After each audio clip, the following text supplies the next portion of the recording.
സമയമില്ലാത്തതുകൊണ്ട് നിങ്ങളെ ഡയറ്റ് നിങ്ങൾക്ക് മാനേജ് ചെയ്യാൻ പറ്റാത്ത ഒരാളാണോ നിങ്ങള്? ചിലരൊക്കെ പറയും 5-6 നേരത്തെ ഫുഡ് കഴിക്കാൻ കഴിയണില്ല, അതിനുള്ള സമയമില്ല. അതെന്താ സംഭവം? മുന്നത്തെ കോച്ച് അങ്ങനെ ഡയറ്റ് ഈവൻ ഫാറ്റ് ലോസിന് പോലും 5-6 നേരത്തെ മീലൊക്കെയാണ് അവർക്ക് കൊടുത്തിട്ടുള്ളത്.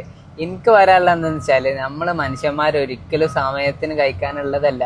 പിന്നെ എന്റെ ക്ലയൻസിന്റെ റിസൾട്ട് എടുത്ത് നോക്കിയാലും അതിൽ ഏറ്റവും നല്ല റിസൾട്ട് ഉള്ളവര് നല്ല തിരക്കുള്ളവരാ. കാരണം അവർക്ക് ചീറ്റ് ചെയ്യാനുള്ള ഒഴിവില്ല.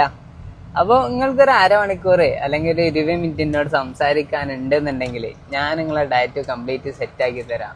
നമ്മളെ ഡയറ്റ് എന്ന് പറഞ്ഞാൽ നിങ്ങൾ പട്ടിണി എടുക്കേണ്ട ആവശ്യമില്ല. അതിൻ്റെ പുറമെ നിങ്ങൾക്ക് ഇറച്ചിയും മീനും മുട്ട പൊരിച്ചതും കരിച്ചതൊക്കെ നിങ്ങൾക്ക് തിന്നും ചെയ്യാം. ഇനി അളക്കാനോ തൂക്കാനോ അതിനും നിൽക്കേണ്ട ആവശ്യമില്ല. നിങ്ങൾ ഉള്ള ടൈമിന് എന്താണ് കിട്ടുന്നത് അതിൽ ഏറ്റവും ബെസ്റ്റ് നമ്മൾ ചൂസ് ചെയ്തിട്ട് നമ്മളെ ഡയറ്റ് നമ്മൾ മാനേജ് ചെയ്യും. അപ്പം നിങ്ങൾ എന്നോട് ഒരു 20 മിനിറ്റ് സംസാരിക്കാൻ നിങ്ങൾക്ക് ഒഴിവുണ്ടെന്നുണ്ടെങ്കിൽ എന്തായാലും നിങ്ങൾക്ക് അവൈലബിൾ ആയിട്ടുള്ള ഫുഡ് ഐറ്റംസ് വെച്ചിട്ട് നിങ്ങൾക്ക് മുന്നത്തേതിനേക്കാളും എത്രയോ ബെറ്റർ ആക്കിയിട്ട് എങ്ങനെ നിങ്ങൾക്ക് മുന്നോട്ട് പോകാമെന്നുള്ളതിനുള്ള എല്ലാവിധ ഐഡിയകളും ഞങ്ങൾക്ക് പറഞ്ഞു തരും. നിങ്ങളെന്തായാലും എൻ്റെ വാട്സപ്പിൽ മെസ്സേജ് അയച്ചോളി, നമ്പർ ഇവിടെ കൊടുക്കുന്നുണ്ട്.